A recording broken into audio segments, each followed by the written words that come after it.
Saya pernah punya pengalaman pribadi teman-teman sekalian di Jakarta.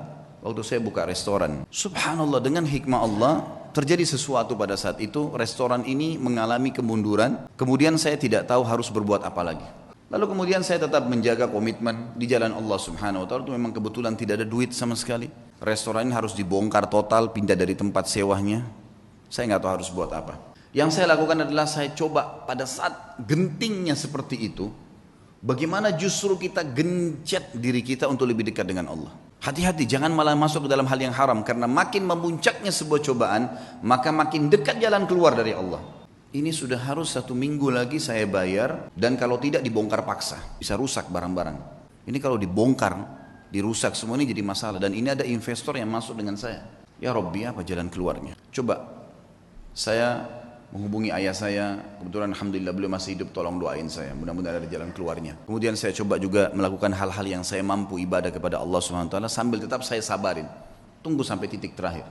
Subhanallah, hari Rabu saya pengajian malam di Blok M Square di Jakarta. Ada satu jemaah saya, jazakallah khair, beliau rupanya penggemar ceramah tapi sering dengar di YouTube, tinggal di Perancis, orang kita. Beliau datang, bukan WhatsApp ke saya, Ustaz saya lagi mau ke Jakarta, saya lagi di Jakarta, saya ingin hadir langsung ceramahnya Ustaz. Oh fadlan, silakan antum datang ke Blok M Square hari Rabu malam ini.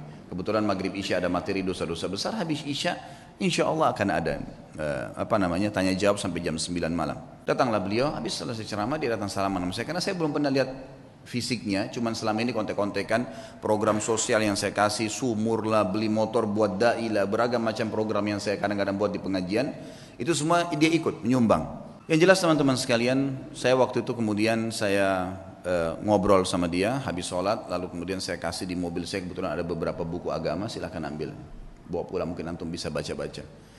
Pas mau pisah, hitungan 2 menit sebelum pisah, dia ngomong sama saya, Ustaz saya kemarin ke Ajwad, ke restoran antum, tapi tutup.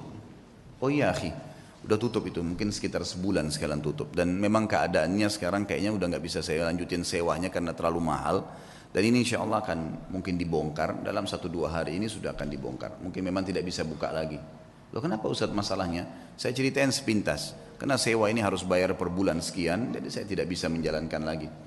Tapi memang nilainya restoran sekian, mungkin saya akan buka, saya sudah coba tawarkan saham ke beberapa jemaah, memang belum ada jalan keluar.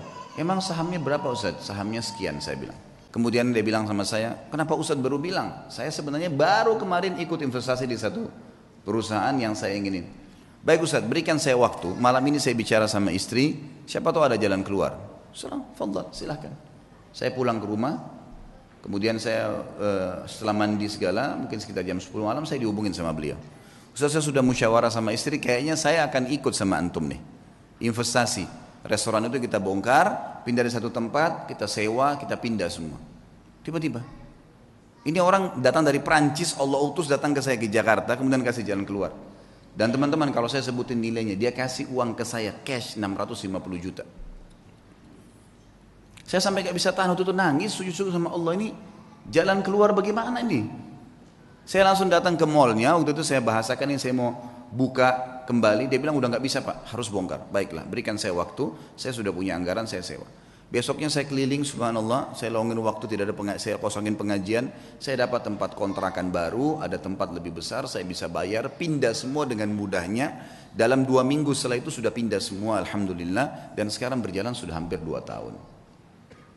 Sabar sedikit dalam ketaatan, dan Allah Azza wa Jalla ada bersama kita teman-teman sekalian.